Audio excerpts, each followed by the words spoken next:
अगर वहाँ नाकामी हो तो फिर यही टीम आपके साथ मुलाकात करेगी। तो जब हम मीटिंग करके वापस आए, सबसे पहले मुझसे पूछा सईद साहब ने कि इंकलाब साहब, ये सारे लोग अभी जिंदा है, तो इंकलाब साहब आप मुतमईन हैं, क्या हुआ? मैंने कहा जी मैं 101% मुतमईन हूँ। अतीक साहब की गुफ्तगू, फैसला हुआ, ऐलान हुआ, प्रोग्राम हुआ, 3 लाइव टीवी चैनल प्रोग्राम नशर कर रहे थे। उसके बाद में जाकर मुस्लिम कॉन्फ्रेंस में शामिल हुआ सरदार सईद चुगताई के साथ।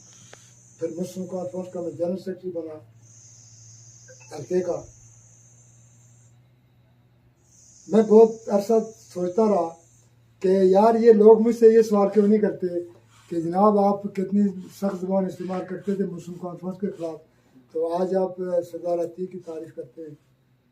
हाँ, ये बड़ा सुनहरी दौर था और इस दौर के अंदर सगीर चुगताई साहब ने बहुत काम करवाए रोड्स के हवाले से, वो सब आपके सामने, सोलिंग्स हुई, बाकी प्रोजेक्ट, ये जितनी लिंक रोडें हैं, ये कश्मीर कौंसिल, इस जवाब किसको पता था कश्मीर कौंसिल को भी पैसे मिलते हैं। लेकिन उस सब के बाद जब जो तनवीर इलियास साहब की एंट्री हुई पॉलिटिक्स के अंदर, वो जब आए तो सारा एक जो एक रोड मैप बनाया था अपनी सियासी रवादारी के तहत, अपनी खिदमत के तहत, एक पब्लिक रिलेशन के तहत वो चल रहे थे, जिन स्कीमों को लेके आवाम की जो हमदर्दियाँ उनके साथ थी, जो दिली लगाव उनके साथ था, ये सारी चीज़ें जब तनवीर साहब जब उन्होंने एंट्री की पॉलिटिक्स के अंदर, जब वो आए तो ये सारी चीज़ें जो है ना, आप देख लें कि एक जंगल सा समा बन गया। तो लोग जो उनके चाहने वाले थे वो डिसहार्ट हो गए, आया कि वो मुस्लिम कॉन्फ्रेंस से थे या किसी भी पॉलिटिकल पार्टी से थे। सगीर साहब का एक बहुत बड़ा वोट बैंक था, जो आज़ादी पसंद लोग भी उनको लाइक करते थे, क्योंकि उनका एक करैक्टर था, एक क्राइटेरिया था। तो इन सारी चीज़ों की वजह से तो उसके बाद जब जो तनवीर साहब सवाल और जवाब आप खुद करिए। नहीं, मैं सिर्फ जो उनकी जो खिदमत है मैं उनके बारे में थोड़ा तस्करा किया है मैंने। तनवीर साहब आए और जो मुस्लिम कॉन्फ्रेंस के बहुत सारे लोग थे, आप जो है ना सगीर साहब के साथ शामिल हुए पीटीआई के अंदर जो जमात थी। मैं नहीं शामिल हुआ। नहीं, आपको उन्होंने वोट दिया, वोट दिया। सगीर की कब्र के साथ मैं जब तक जिंदा हूँ सगीर की कब्र के साथ वफादारी करता हूँ। दूसरा उसका उनकी जो जोजा मोहतरम थी वो इलेक्शन में खड़ी हुई, तो आपके अलावा बहुत सारे लोगों ने वोट दिए, पाचोर से, टाइम से, छोराड़ से, सारी यूनियन काउंसिल में से। वो सारी चीजें हो गई। जो तनवीर साहब का जो एक दौर गुजरा है, उन्होंने अच्छे काम भी किए हैं, लेकिन जो सियासी जो यहाँ पे सियासी पस्ती जो हमारी बंगुई को मिली, उस हवाले से आप क्या कहना चाहेंगे? देखें जी, मेरी बेटी है शाहिदा सगीर, और जो उनका बच्चा है, सुनो जी हाँ, शाहिदा सगीर ने वो रिकॉर्ड कायम किया जो आज तक सियासत के अंदर इस हल्के में नहीं हुआ। 6 यूनियन काउंसिलें थी, अब 7 हो गई। 6 यूनियन काउंसिलें सारी की सारी शाहिदा सगीर ने जीती है। कोई एक यूनियन काउंसिल नहीं है जहां से शाहिदा सगीर आ रही हो। वन वे ये रिकॉर्ड है। और जो लीड थी 7,000 यार की, वो भी रिकॉर्ड है। लेकिन इस रिकॉर्ड को मेंटेन करना, ये क्या था? ये सगीर चुगताई की कमाई थी, जो उसको 2021 को हमने समेटी है। अब पता चलेगा कि जो इस वक्त सियासत के अंदर है उन्होंने क्या कमाई की है, वो अगले इलेक्शन में पता चलेगा। इससे ज्यादा जहां तक तनवीर इलियास साहब का ताल्लुक है, तनवीर इलियास बहुत ही अजीम इंसान है, इसमें कोई कलाम नहीं। तनवीर इलियास जैसा दिलेर, एक दिलेर होता है जुबानी, वो दिल का भी दिलेर है। कोई बंदा जो मुतालबा लेके उस बंदे के पास गया है वो मायूस नहीं होता है। लेकिन जनाब तनवीर इलियास साहब के साथ जो ग्रोह है, जानशीन जो ग्रोह है, जानशीन तो पता नहीं कौन होगा, जो ग्रोह उनके साथ है। देखो, मैंने ये पैगाम भी भेजा था, आज भी ये मैं पैगाम भेज रहा हूँ तनवीर इलियास साहब को कि जनाब, अमेरिका सारी दुनिया पर हुक्मरानी कर रहा है सारी दुनिया पे। अमेरिका का सदर, उसके अंदर इतनी साइज नहीं होती कि वो खुद ये कुछ कर रहा है।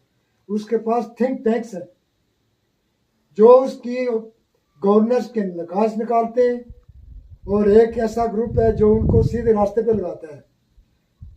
मैंने उनसे ये कहा कि मैं 22 आदमी आपको दूंगा पूरी कश्मीर से, 11 बंदे हो जो आपकी गवर्नेंस में से नुक्स निकालेंगे, 11 वो जो आपको मशवरा देंगे बेहतर। तो वो पता नहीं कहाँ से कोटली से लेकर तो ताऊबड़ तक है, ये सारी कश्मीर आपके साथ न हुई तो मुझे फांसी पर लटका दें। जी आपकी वीडियोस हैं उनके साथ, आप बड़ी डिस्कशन की थी आपने मुतक बार जो है ना। लेकिन जनाब उन्होंने शायद मेरे पास तालीम कम है, तो एक आदमी MSc करके जाता है ना, MSc, बात तजर्बे की कर रहा हूँ मैं। जलजले के दौरान एक अपना घोड़ा आया जो पोर्ट में, तो वहाँ पे जनाब अली वो था जर्मनी का। हम जाके मिले उसको वहाँ दुकानों के पास, तो रोकेगा लाने की जो घोड़ा ला अमरीकी का घोड़ा आया। मैंने जब उससे बात की तो मैंने कहा यार ये जर्मनी है, अंग्रेजी से पता लगा। वो नीचे आया, बड़ी गर्मी है, अब पार्टी में बैठे हैं, मौसम गर्मी का था। तो वहाँ हम नीचे बैठे तो हमारे एडवोकेट साहब थे एक, वो भी मौजूद थे, नाम नहीं कर लेता। जी जी। मैंने उनसे कहा कि मैंने कहा जी मैंने सोचा एडवोकेट है जी, बड़ा आदमी है, तो मैंने कहा जी आप ये लोग क्या चाहते हैं, लोगों को पूछा ये लोग क्या चाहते हैं, तो इनसे आप एक्सप्लेन करें इनको। उन्होंने 2-3 बातें की तो वो घोड़ा कहने लगा, मुझे मुखातिब करके कहने लगा कि I don't understand his English, please can you explain to me. खुदा की कसम आप मुझे एक्सप्लेन करें। तो वहाँ पे मेरा एक बरखुरदार है आजकल अबू जबी में है, अतीक। कौन सा वाला? अतीक अब्बासी, हाँ अतीक है ना दिस यार, थोड़ा उस्ताद नासा सूदार आरिफान में शफीक हैं, शफीक सॉरी शफीक, वो लिखा पड़ा है, वो भी उधर ही बैठा हुआ था। वो लोग ये चाहते थे कि हमें जनाब आप ये वो देते थे ना ब्लाक, तो चादरें इतनी तो ब्लाक इतने, ये वो लोगों की मर्जी थी कि ये हमें पैसे दें कैश, तो हम ये चीज़ें खुद खरीद कर अपने शर्ट बनाएंगे। वो मैंने एक्सप्लेन किया उससे। खैर प्रोग्राम डिस्कस हुआ, खुद शफीक मेरे साथ आया यहाँ आकर बैठा। उससे पहले वो मुझे नहीं समझ सकता था। अच्छा। तो यहाँ आके मुझे कहने लगा अंकल, मुझे आज पता चला है कि आप क्या हैं। अगर आप भी आज यहाँ न होते तो जो आपने एक्सप्लेन उस गोरे के साथ किया वो कौन करता। मैंने भी ऐसे की हुई है, मुझे तो उसकी एक बात की समझ नहीं आ रही। उन्होंने प्रोनाउंसिएशन बहुत मुश्किल हुई जर्मन। बात ये है कि तालीम नहीं, एक्सपीरियंस जो है वो ज़्यादा मैटर करता है। मैं यहाँ आपको FSC किया हुआ बंदा जो मेरे साथ इंग्लिश नहीं बोल सकता, क्योंकि मैं 4 साल इंग्लैंड में रहा हूँ, 18 साल में सऊदीया में रहा, उस हॉस्पिटल में रहा हूँ जहाँ 97% जो है वो गोरे लोग रहते हैं। तो वो एक्सपीरियंस देखें, तनवीर साहब की समझ में आज तक ये बात नहीं आई कि मैं अपने साथ कोई थिंक टैंक रखूँ। उस बंदे ने जो कुछ, वो आदमी देखें, उस आदमी के बैनुल-अक़वामी दुनिया के अंदर भी उसके ताल्लुकात हैं, बहुत लिंक्स हैं। देखें ना, बड़ी बड़ी नाम में जनाब पाकिस्तान में शहबाज शरीफ, नवाज शरीफ, जुल्फ़िकार अली भुट्टो, जरदारी, ओ बिलावल भुट्टो, आड़िया ऊपर टोंगड़ा ना बिलावल भुट्टो जरदारी, वो इक़्तिदार वास्ते तू क्या कर रही जो तेरे बिलावल भुट्टो जरदारी, वो जरदारी थोड़ा पुत्र ना भुट्टो ना निकली उसने। कोई बंदा अमेरिकन एम्बेसी के चपरासी को अपने जाति घर में नहीं ला सकता। वो एम्बेसडर को ला सकता है कोई? नहीं ला सकता। और ये मेरी इस धरती का आज़ाद कश्मीर का बेटा तनवीर इलियास एम्बेसडर को लेके आते हैं। जो एम्बेसडर को लेकर आया यहाँ बमुई के मुकाम पर, कोई ला सकता है तो मुझे बताए। इस वीडियो के बाद मुझे जवाब दे वो। मैं पाकिस्तान के बड़े बड़े सियासतदानों को चैलेंज करता हूँ कि कोई ला कर दिखाए। बलदियाती इलेक्शन में करवाएंगे। बलदियाती इलेक्शन पाकिस्तान इनकार कर गया, हम फोर्स नहीं देते हैं। यहाँ के सियासतदान सारे उसके खिलाफ।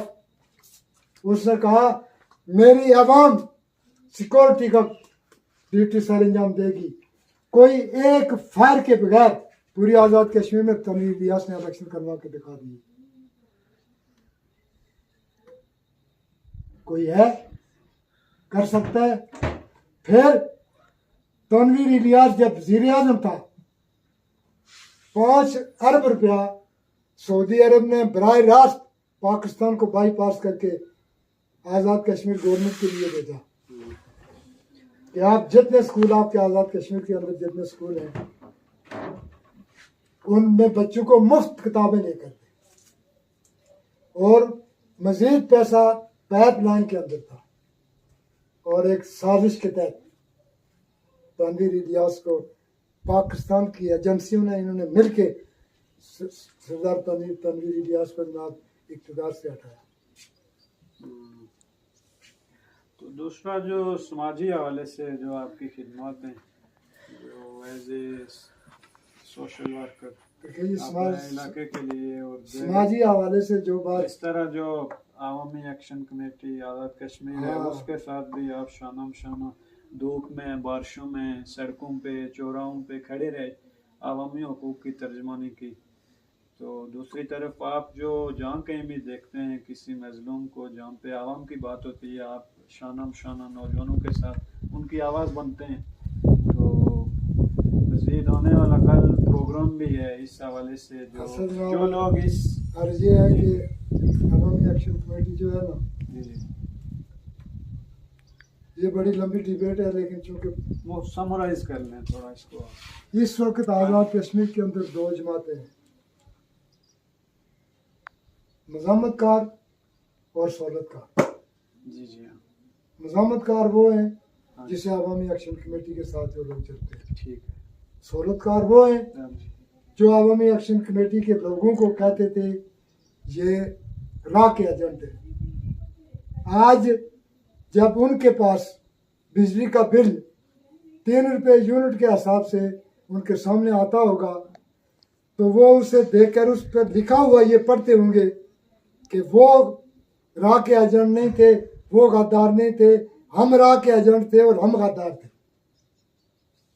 5,000 रुपया मन आटा जब 2,000 मन के हिसाब से उनके पास थैला आता होगा, उस पर भी यही लिखा हुआ वो पढ़ते होंगे। ये जो सब्सिडी है आटे अच्छा, के ऊपर। 1 मिनट। ये वाद जॉइंट अवामी एक्शन कमेटी है जिसने आज़ाद कश्मीर के इस हुजूम को एक कौम बनाकर दुनिया के सामने रखा।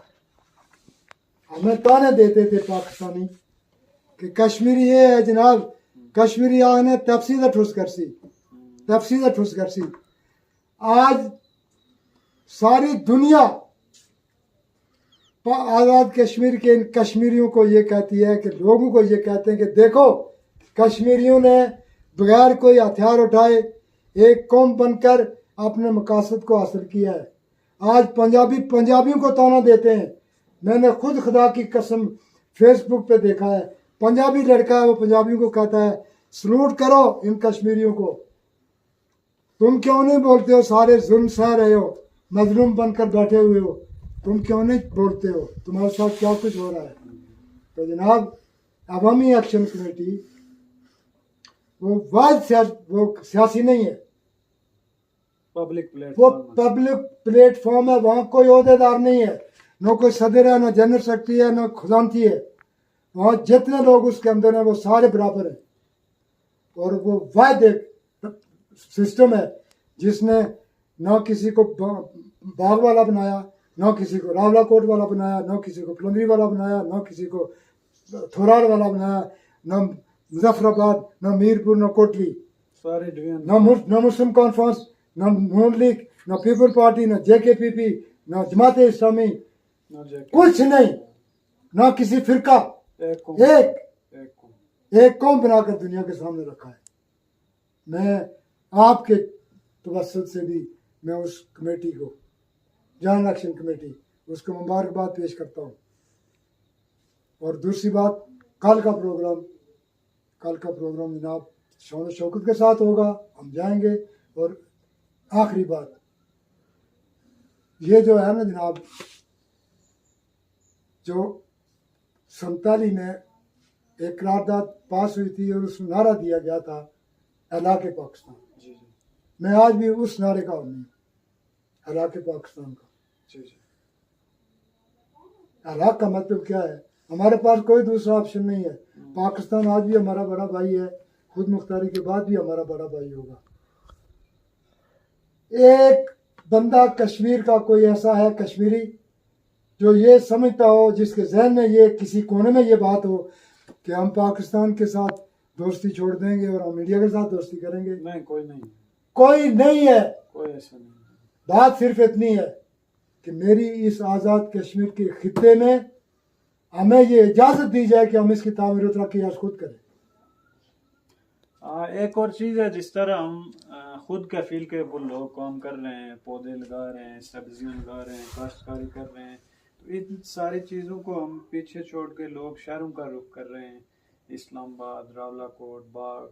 तो अपनी ज़मीनें हमारी बंजर पड़ी हुई हैं, इनके ऊपर किसी किस्म की कोई मेहनत नहीं की जा रही। छोटे छोटे हम अगर खुद इकदाम करें तो हम अपने फैसलों से बहुत सारी चीज़ें ले सकते हैं। इस हवाले से आप लोगों से कुछ चीज़ें शेयर करना चाहें? देखें जी, बात यह है कि इस पे बहुत काम हो रहा है।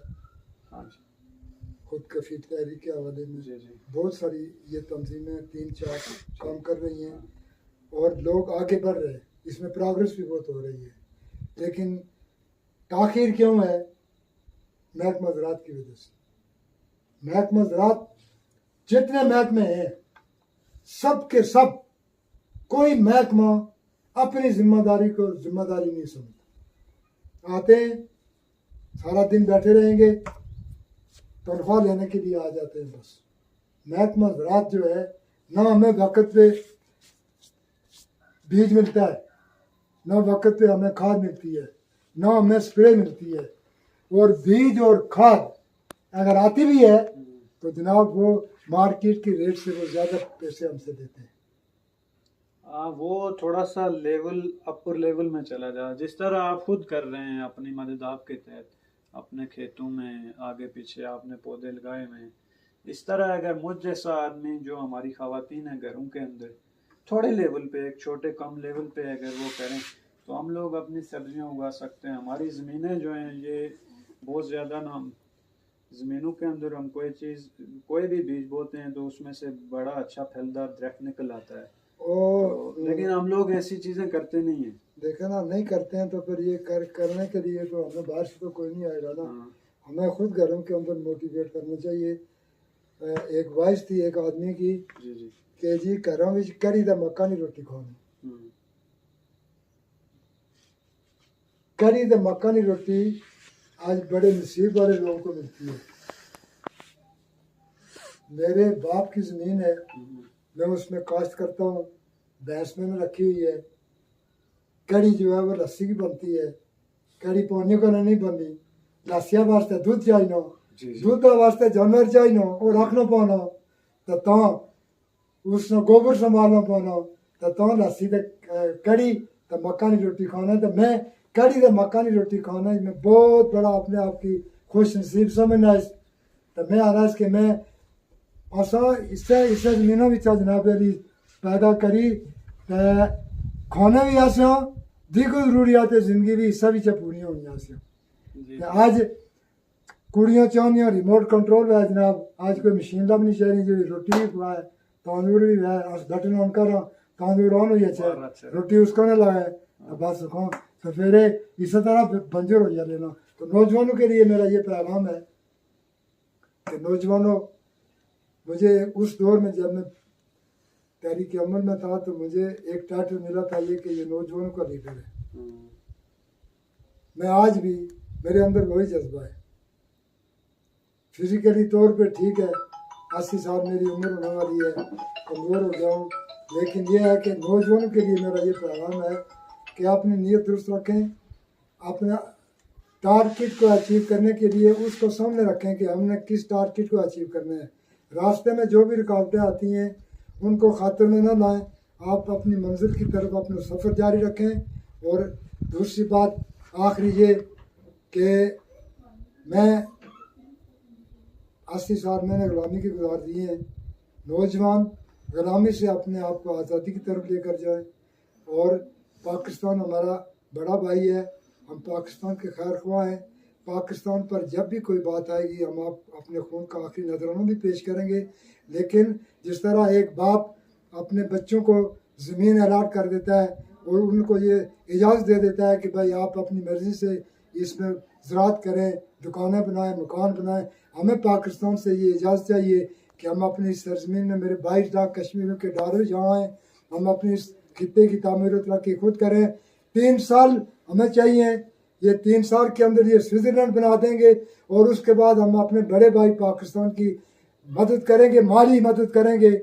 जिस तरह अयूब के दौर में जापान और कुर्ब जवार के हमारे इस खित्ते के जितने कमज़ोर मुल्क थे, वहाँ अयूब खान के दौर में ये पाकिस्तान की मदद किया करता था। हम पाकिस्तान की मदद करके IMF से जान छुड़ाएंगे उसकी। और मैं इसी पर बात ख़त्म करता हूँ। बहुत बहुत शुक्रिया। मौलाना बहुत शुक्रिया, आपने अपना कीमती वक्त हम लोगों के लिए निकाला और सब के लिए एक खूबसूरत पैगाम रखा। अल्लाह ताला से दुआ हूँ, अल्लाह ताला जो है ना हम सबको मज़ीद तौफीक दे, और जो भी सुनने वाले हैं अल्लाह ताला सबको इन सारी चीज़ों के ऊपर अमल पैरा करने की तौफीक अता फरमाए। अल्लाह ताला आपका हामी नासिर हो, खुश रहें, आबाद रहें। या अल्लाह।